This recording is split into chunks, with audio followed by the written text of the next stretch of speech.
하나님은 끈질긴 기도의 사람을 찾으십니다.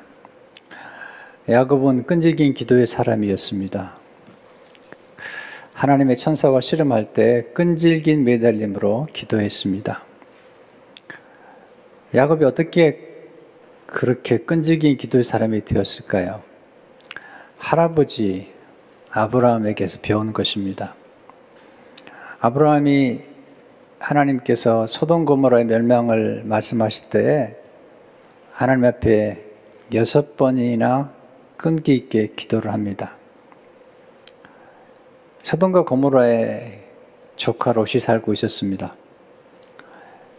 조카 롯이 있었기 때문에 하나님 앞에 강권합니다.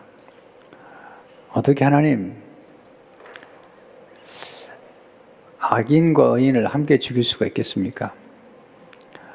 만약에 50명만 있으면 하나님 용서해 주십시오. 하나님이 그렇게 하시겠다고 말씀하시죠. 아브라함이 기도하다 보니까 좀 자신이 없어서 숫자를 바꿉니다. 처음엔 50명에서 45명으로, 또 45명에서 40명으로, 40명에서 30명으로, 30명에서 20명으로, 20명에서 10명으로 낮춥니다. 그것도 대단한 끈기예요. 나중에 너무 죄송했는지 거듭 하나님 노하지 마시고 한 번만 더 들어주십시오. 창세기 18장 32절을 보면 아브라함이 또 이르되 주는 노하지 마옵소서. 내가 이번만 더 아뢰리이다. 그것을 10명을 찾으시면 어찌하려 하시나이까. 이르시되 내가 10명으로 말미암아 멸하지 아니하리라. 만약에 아브라함이 한 명만 있으면 어떻게 하시겠습니까? 라고 한 번 더 기도했다면 어떻게 됐을까? 왜냐하면 성경은 조카 롯을 의인이라고 말하고 있기 때문이에요. 베드로서 2장 7절을 보게 되면 고통당하는 의로운 롯을 건지셨으니 하나님이 아브라함의 기도를 들으시고 아브라함의 조카 롯을 건져내셨죠. 그러나 소돔과 고모라는 하나님 멸망시킨 것을 보게 됩니다. 하나님은 끈질긴 기도의 사람을 좋아하십니다. 그리고 찾으십니다. 시대마다 끈질긴 기도의 사람을 일으켜서 하나님의 놀라운 능력을 드러내신 것을 보게 됩니다. 대표적인 인물 중에 한 분이 엘리야입니다. 엘리야는 끈질긴 기도를 통해서 하늘에서 불을 내리고 비를 내린 정말 대단한 인물이죠. 나중에 변화산상에서 모세와 함께 엘리야가 예수님을 만나지 않습니까?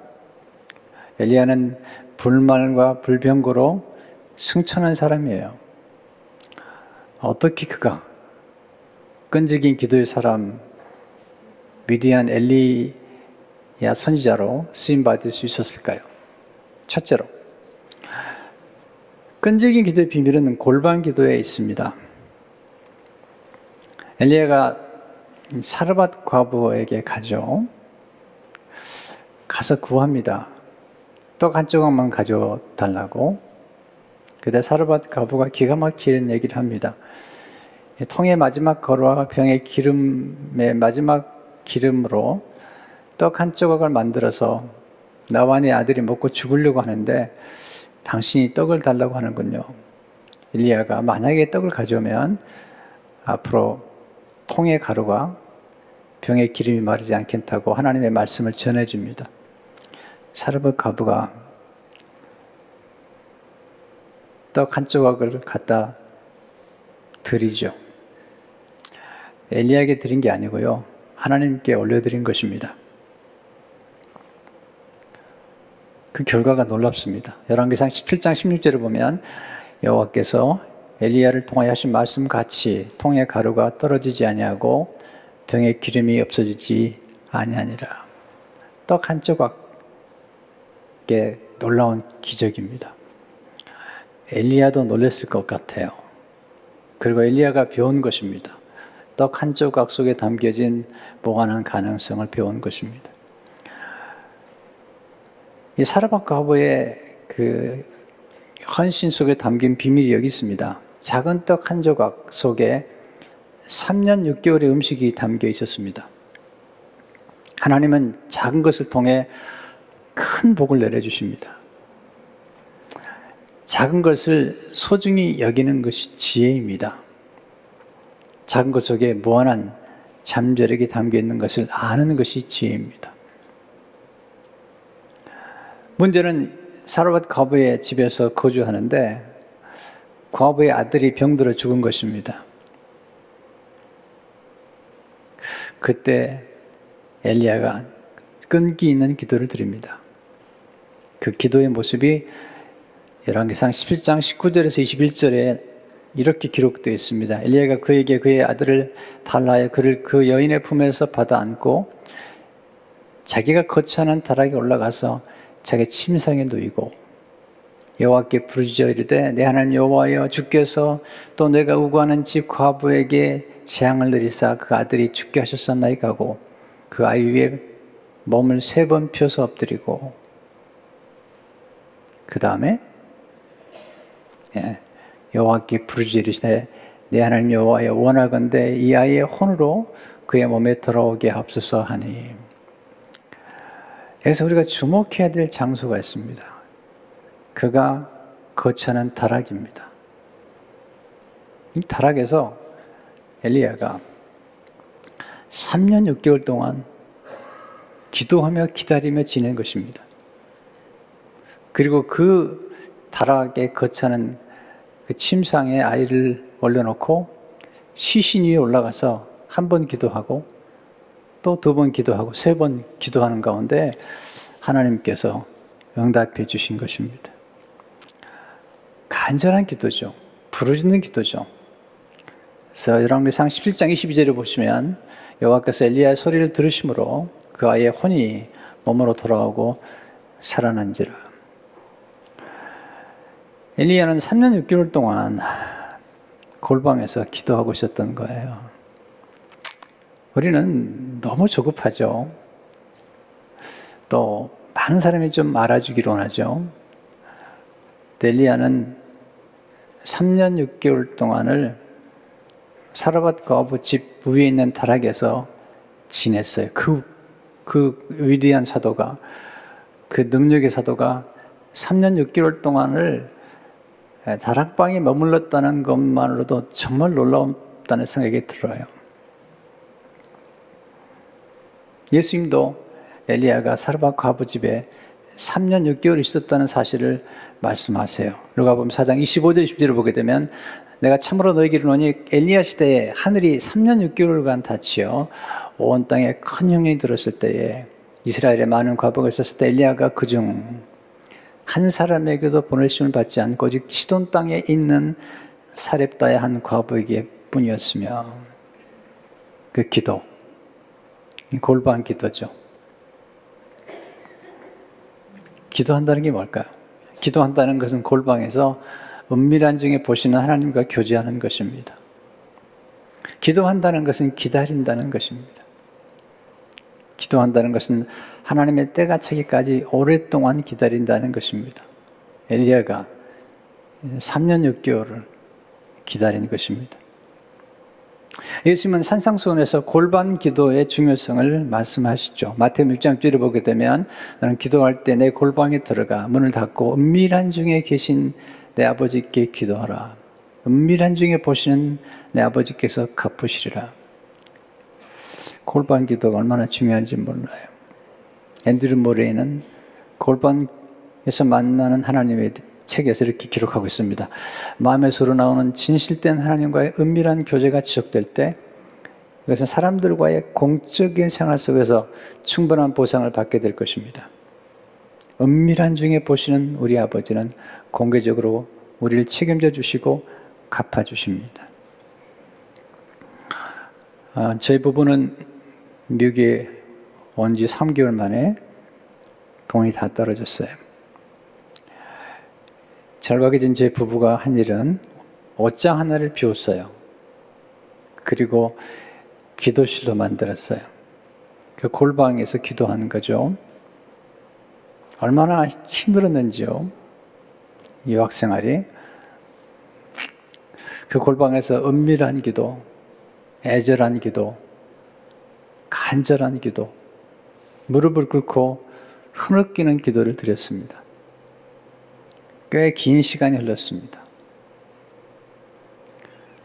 돌이켜보면 그 기도가 큰 축복의 기도가 되었다는 생각을 하게 됩니다. 성도들의 가정을 신방해 보면 골방 기도실이 있는 걸 봅니다. 꼭 옷장이 아니어도 돼요. 서재나 또는 리빙룸 한 구석에 작은 책상을 놓고 기도하면 그 자리가 골방이 됩니다. 그 골방에서 기다리는 법, 그걸 배웠습니다. 기다림은 낭비가 아니라 거룩한 투자입니다. 기다리는 동안에 기도의 근육을 든든히 해야 합니다. 기도의 근육은 기다리며 기도하는 중에 서서히 견고해집니다. 기도의 근육이 든든해질 때 영적 전쟁에서 승리할 수 있습니다. 치열한 영적 전쟁을 몇 번 겪었습니다. 얼마나 힘들었나 몰라요. 근데 그걸 감당할 수 있는 근육이 사실은 옷장 안에 골방 기도에서 생겼다는 것을 깨닫게 됩니다. 제 부모만 기도한 게 아니고요. 제 어머님이 그렇게 기도하셨어요. 오늘 아침에도 예배실에 들어와 앉아 있는데 어머님이 기도하시는 모습이 떠오르는 거예요. 단정하게 무릎을 꿇고 하루에 3번씩 드린 어머니의 기도, 그 기도를 생각하니까 가슴이 뭉클해지는 것을 경험했습니다. 옷장이면 좋고요. 옷장이 아니어도 괜찮습니다. 제가 처음에 기도하는 옷장을 만들어 살았던 그 아파트가 535 사우스 세라노입니다. 한번 가끔 가다가 그 아파트를 보곤 합니다. 그 다음에 베렌도에 있는 아파트를 이사했는데 제 부부는 이사할 때마다 제일 먼저 본 곳은 옷장입니다. 그 다음에 그레인데일 소노라라는 아파트에 이사를 했는데 그곳에 가서도 옷장을 봤고요. 바로 옆에 있는 저스틴에 있는 아파트는 놀랍게도 방이 4개고 옷장 하나가 아주 컸습니다. 옷장의 비밀, 그리고 그 골방에 하나님께 드렸던 기도가 오늘 여기까지 온 것 같다는 생각을 하게 됩니다. 두 번째, 끈질긴 기도의 비밀은 하나님의 약속에 있습니다. 열왕기상 18장은 전반부는 불을 내리는 거고요. 후반부는 비를 내리는 것입니다. 이제 3년 6개월 동안, 3년 동안 비가 오지 않았는데 하나님이 엘리야에게 약속을 주세요. 비가 내릴 것이라고. 1절 2절을 보시면 많은 날이 지나고 제3년의 여호와의 말씀이 엘리야에게 임하여 이르시되 너는 가서 아합에게 보리라. 내가 비를 지면에 내리리라. 엘리야가 아합에게 보이려고 가니 그때 사마리아에 기근이 심하였더라. 하나님이 비를 지면에 내리라고 말씀하셨어요. 그러면 비가 내릴 거잖아요. 근데 하나님 그렇게 역사하지 않으세요. 엘리야가 기도할 때 그 약속을 붙잡고 기도할 때 비를 주셔요. 하나님이 그렇게 결정하신 거예요. 하나님이 쓰신 끈질긴 사람들의 특징은 약속을 붙잡았다는 거죠. 야곱도 약속을 붙잡고 기도하잖아요. 모세, 그리고 다윗, 느헤미야 다 보면 약속을 붙잡고 기도했던 인물들입니다. 신약의 예수님의 제자들도 이 약속을 아주 귀여겼어요. 베드로서 1장 4절을 보게 되면 그 보배롭고 이로써 그 보배롭고 지극히 큰 약속을 우리에게 주사 이 약속으로 말미암아 너희가 정욕 때문에 세상에서 썩어질 것을 피하여 신성한 성품에 참여하는 자가 되게 하려 하셨느니라. 지극히 큰 약속. 근데 그 약속이 보배롭다는 거죠. 사도 바울도 고린도서 1장 20절에서 이렇게 말씀하죠. 하나님의 약속은 얼마든지 그리스도 안에서 이해가 되니 그런즉 그로 말미암아 우리가 아멘하여 하나님께 영광을 돌리게 되느니라. 하나님의 약속은 기도의 원천입니다. 우리가 딛고 기도드릴 수 있는 발판입니다. 거룩한 발판입니다. 우리가 성경을 읽는 이유가 많죠. 우리 영혼의 양식으로 하나님의 음성을 듣기 위해서. 또 하나는 하나님의 약속을 찾아내서 그 약속을 붙잡고 기도하기 위해서죠. 예수님도 기도의 비밀이 약속에 있다는 거예요. 요한복음 15장 7절에 보면 너희가 내 안에 거하고 내 말이 너희 안에 거하면 무엇인지 원하는 걸 구하라. 그리하면 이루리라. 그렇게 말씀하셨어요.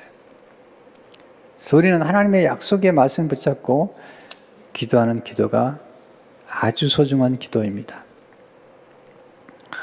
이엔 바운즈는 이렇게 말했습니다. 엘리야의 끈질기고 불같은 기도와 하나님의 약속은 비가 오게 했다. 기도는 약속이 은혜롭게 성취되도록 이끈다. 약속이 가장 크고 귀한 결과를 낳게 하는 것은 지속적이고 끈질긴 기도다.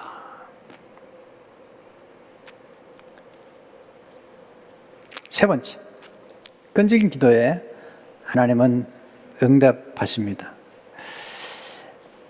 엘리야가 얼마나 끈질기게 그리고 간절히 기도했는지 그는 갈멜산 꼭대기로 올라가서 하나님의 약속을 붙잡고 정말 간절히 기도합니다. 끈질기 기도합니다. 그 모습이 오늘 본문의 모습이죠. 열왕기상 18장 42절에서 44절의 말씀이에요.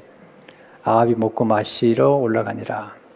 엘리야가 갈멜산 꼭대기로 올라가서 땅에 꿇어 엎드려 그의 얼굴을 무릎 사이에 넣고 그의 사환에게 이르되 올라가 바다 쪽을 바라보라. 그 올라가 바라보고 말하되 아무것도 없나이다. 이르되 7번까지 다시 가라.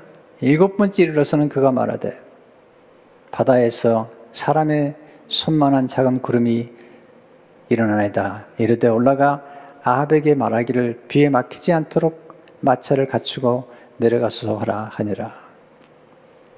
네, 놀라운 기도죠. 엘리야의 끈질긴 기도의 특징이 몇 가지 있는데 한 4가지만 살펴보겠습니다. 첫째로 끈질긴 기도는 구체적인 집중 기도입니다. 기도는 구체적일수록 좋습니다. 엘리야는 불이 필요할 때 불을 구했고요. 비가 필요할 때 비를 달라고 기도하고 있습니다. 집중력, 대단히 중요한 것입니다. 집중력은 큰 에너지입니다. 집중하면 변화가 나타나고 결과를 보게 됩니다. 구체적으로 기도하세요. 그리고 집중해서 기도하세요. 둘째는 끈질긴 기도는 간절한 기도입니다. 42절에 보면 땅에 꿇어 엎드려 그의 얼굴을 무릎 사이에 넣고 저는 무릎 꿇고 늘 기도를 드렸습니다. 근데 무릎 꿇는 것도 쉽지 않은데요. 무릎 사이에 얼굴을 집어넣어 보세요. 한번 집에 가서 해보세요. 보통 어려운 게 아닙니다. 이 모습은 그가 얼마나 간절히 기도했는지 이야기하고 있습니다. 하나님은 간절한 기도를 좋아하세요. 야고보 사도는 엘리야의 기도가 한마디로 간절한 기도였다. 야고보서 5장 17절 18절을 보게 되면 엘리야는 우리와 성정이 같은 사람이로되 그가 비가 오지 않기를 간절히 기도한즉 3년 6개월 동안 땅에 비가 오지 아니하고 다시 기도하니 하늘이 비를 주고 땅이 열매를 맺었느니라. 네, 간절히 기도하니까 하늘이 닫히고 간절히 기도하니까 하늘이 열렸어요. 3년 6개월의 기간이죠. 세 번째, 끈질긴 기도는 확신에 찬 기도입니다. 엘리야가 기도할 때 하나님의 사인을 구합니다. 사원에게 기도하면서 7번까지 가라는 것입니다. 바다를 향해서 보라는 것입니다. 하늘에서 비구름이 일어나는지 보라는 것입니다. 작은 그룹이 하늘에 뜹니다.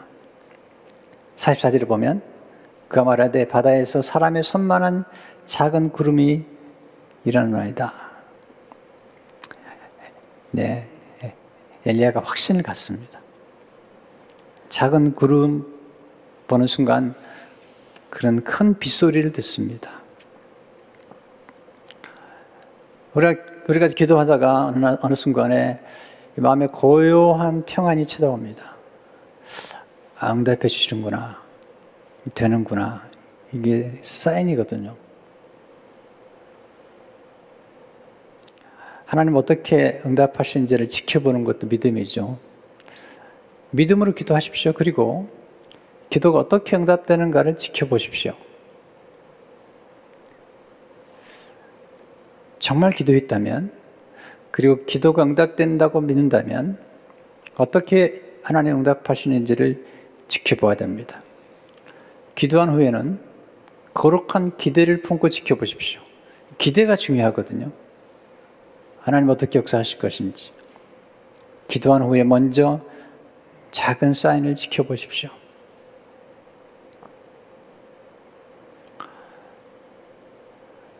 저는 기도하면 언제나 하나님 어떻게 역사하시는지 지켜봅니다. 하나님 놀라운 일들이 자꾸 이렇게 전개가 됩니다. 해피나잇에 제가 초청할 분들 놓고 기도했습니다. 근데 놀라운 이 사인들이 찾아오는 겁니다. 한 분은 장애사에서 장례배를 드리는데 저를 찾아와서 인사를 하셨어요. 제 마음속에 이분이구나 하는 생각이 들었는데 이야기를 나누다가 제가 전화번호를 받고 연락을 드렸습니다. 네, 오시겠다는 거죠. 그렇게 해서 7분이 오셨어요. 네, 그 중에 한 분이 한 번도 교회 나와본 적이 없는 분 한 분이 따라오셨는데 어젯밤 연락이 왔더라고요. 그분이 우리 교회 이 체온 온도계가 좀 시원찮은 것 같다고 2개를 기증하겠다고. 네. 좋은 기회죠. 왜냐하면 이제 그분이 정말 교회로 나올 수 있는 기회가 될 것 같아요. 교회 처음 나오셨어요. 근데 좋은 인상을 받으셨어요. 저는 기도할 때마다 사인을 구합니다. 그리고 신중하게 기도합니다. 로고스 교회를 건축해야 될 때가 되었을 때 좋은 교회당이 나왔는데 장로님들이 많이 고민하시더라고요. 목사님 기도하셨지만 이 건물을 놓고 기도하시는 건 아니잖아요. 그래서 함께 기도해달라고 부탁을 드리고 새벽에 나가 기도하는데 한 분이 헌금을 가져오셨어요. 로고스 교회를 개척해서 목회하는 동안에 처음 큰 헌금이었어요. 그 당시에 5,000불이었으니까요. 그리고 건물이 100만 불짜리 건물이었습니다. 제 마음속에 아직 에스크로도 들어가지 않았는데 되겠구나 이런 생각이 들었습니다. 어려움들이 많이 있었습니다. 근데 제 마음속에 이렇게 조용한 확신이 있는 것입니다. 아직 에스크로도 들어가기 전에 사진을 찍어서 기도하는 제 골방 앞에 놓고 기도하기 시작했습니다. 결과는 참 좋았습니다. 이번에 성교관 구입하는 문제를 놓고 아주 신중하게 기도했습니다. 왜냐하면 어려운 때에 성교관 구입을 한다는 게 성도님들에게 부담이 될 수 있다는 것을 알기 때문입니다. 우리가 아무리 큰 건축을 했다 하더라도 성교관 구입은 제게 아주 중요한 일이었습니다. 신중하게 기도하면서 사인을 구했습니다. 하나님이 허락해 주셨습니다. 사인을 보내주시고 여러분들이 성심을 다해주셨는데 우리 교회에서 7분 거리에 콘도미니엄이 하나 나서 에스크로 중입니다. 한 10일만 지나면 에스크로가 끝나고요. 좀 수리한 다음에 영상으로 보여드릴게요.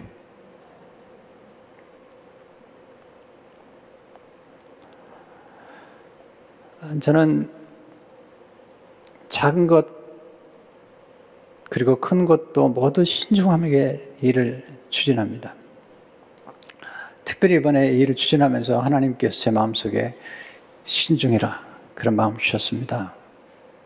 그러면서 여호수아가 아이성 전투에서 실패할 수 있다는 사실을 깨닫게 하시면서 작은 거지만 우리가 큰 건축에 비하면 작은 거지만 신중해야 된다. 그래서 신중하게 일을 추진했는데 좋은 결실을 맺게 되었습니다. 여러분의 기도와 헌신에 진심으로 감사드리고 싶습니다.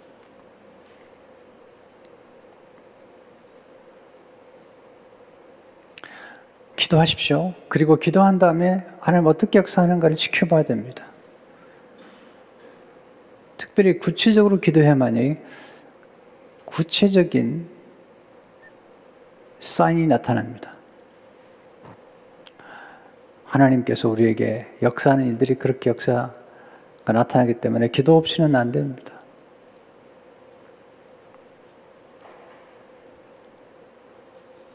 이 지도자라는 것은 외로운 사람입니다. 제가 책을 한 권 쓰려고 합니다. 고독한 리더. 왜 지도자가 고독한지. 혼자 결정하고 깊이 숙고하고 함께 일을 해야 되기 때문에 외로운 것입니다. 네 번째, 건재 기도는 집요하게 반복하는 기도입니다. 엘리야는 반복해서 기도했습니다. 사르밧과부의 아들을 위해서 기도할 때 3번 기도했습니다. 한 번 기도하고 안 되면 2번 기도하고 2번 기도하고 안 되면 3번 기도하는 것입니다. 하늘에서 비를 내릴 때 7번 기도했습니다. 열왕기상 18장 43절을 보시면 그의 사원에게 이르되 올라가 바다 쪽을 바라보라. 그가 올라가 바라보고 말하되 아무것도 없나이다. 이르되 7번까지 다시 가라. 우리 너무 일찍 포기해버리잖아요. 기도하다가 응답이 좀 더디면 그럴 줄 알았다고.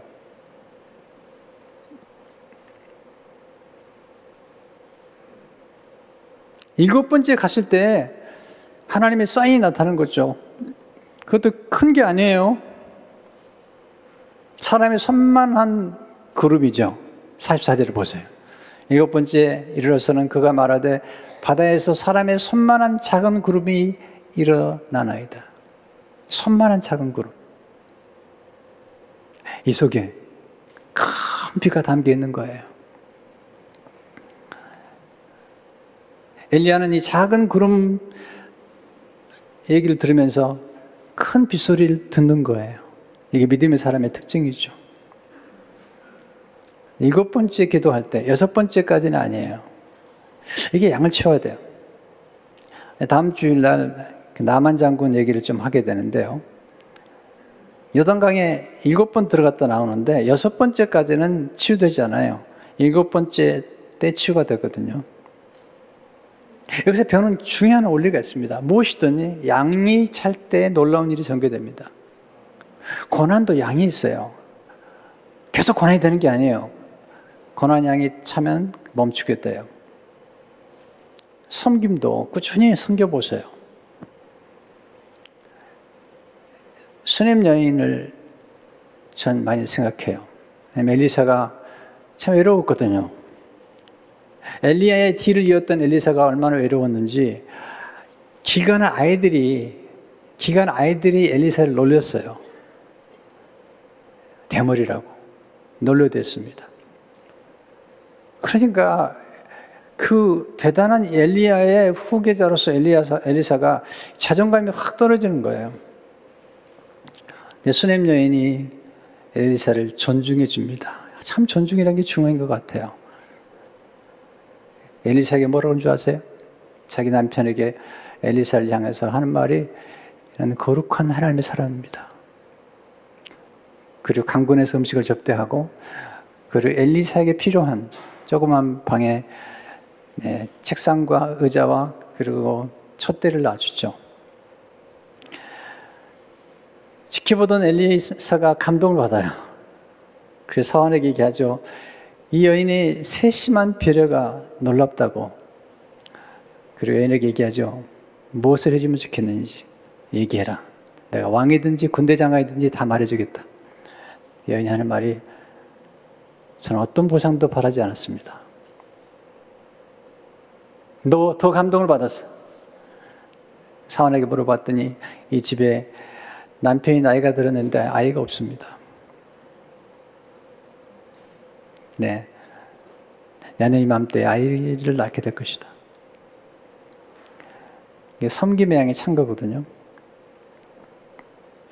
성도 여러분, 섬김, 충성도 양이 차야 됩니다. 끝까지 충성하십시오. 끝까지 헌신해 보십시오. 우리 주님이 죽기까지 복종하셨거든요. 십자가에서 내려오면 끝나는 겁니다. 내려오지 않으셨거든요. 이게 헌신의 양을 채우는 것.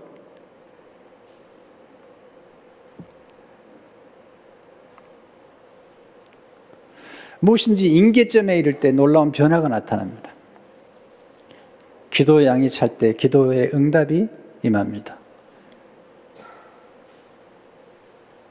반복해서 기도하는 것 주저하지 마십시오. 존 칼빈은 이렇게 말했습니다. 우린 동일한 탄원을 두세 번이 아니라 필요한 만큼 100번이고 1000번이고 반복해서 하여야 한다. 우리는 하나님의 도움을 기다리는 것에 결코 지치지 말아야 한다. 100번이고 1000번이고 반복해서 기도하래요. 오스왈드 챔버스는 말하기를 집요한 중보기도에서의 반복은 하나님과 흥정을 하는 것이 아니라 기도의 기쁨에 찬 고집이다. 집요한 중보기도 반복. 기쁨에 찬 고집이래요.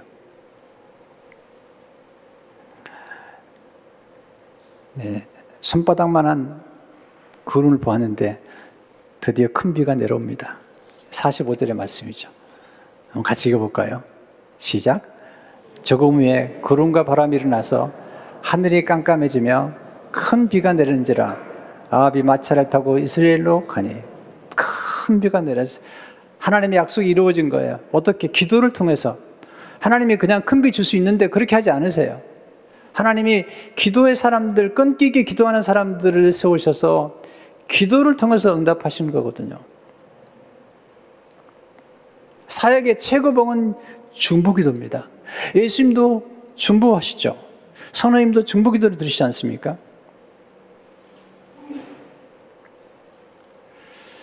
가끔 전 나이가 들어서 이제 일하기 좀 어려워요. 최고 좋은 일을 맡겨드릴게요. 중보기도입니다. 하나님은 지금 더 나은 방법과 더 나은 조직과 더 나은 시스템을 찾는 것이 아니라 기도의 사람을 찾고 계시는 거예요. 기도하는 교회를 찾고 계시는 거예요. 끈질기게 집요하게 기도하는 교회. 이 기도의 끈을 놓지 않은 사람들.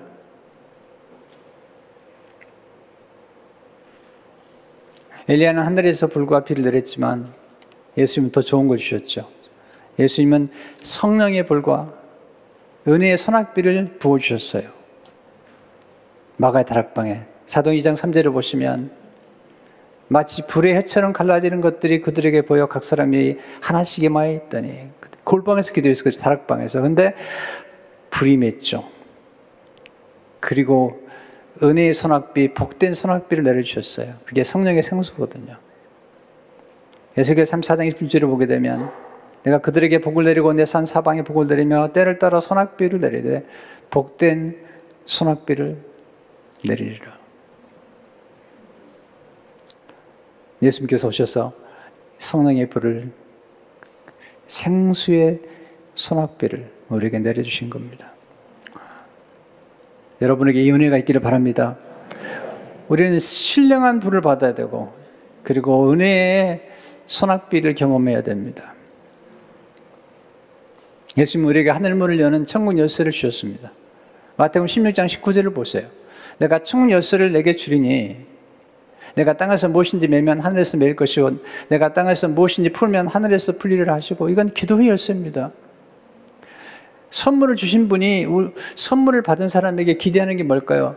그걸 사용하는 것이죠. 활용하는 것이죠. 또 그 귀한 선물을 나누는 것이죠. 하나님이 우리에게 주신 가장 중요한 선물은 기도의 선물이잖아요. 모든 문이 닫혀도 하늘의 문은 열려 있더라고요.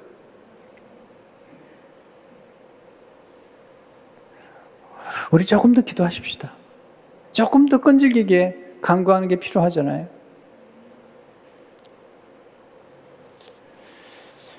다니엘이 평생 동안 골방에서 기도했거든요.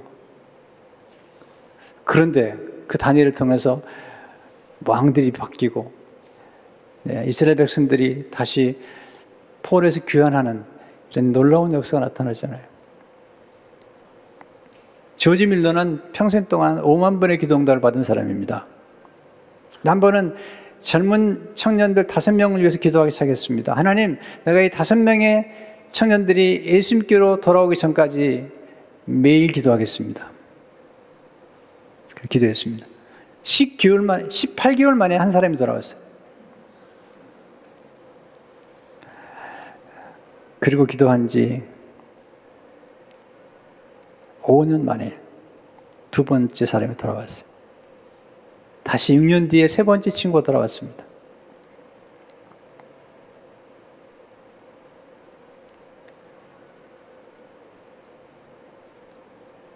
(36년) 뒤에 노예된 뮬러는 일기장에 아직 회심하지 않은 나머지 2명의 친구에 관해서 이렇게 썼습니다. 하나님께 소망을 두고 계속 기도하리라. 응답을 구하리라. 네, 세 번째 친구가 회심한 지 52년 만에 마지막 두 사람도 그리스도를 영접합니다. 가장 큰 기쁨은 영혼을 구원하는 기쁨이잖아요. 제 교회 집사님 한 분이 이렇게 신우에게 사형리를 전하고 싶어서 간절히 기도했답니다.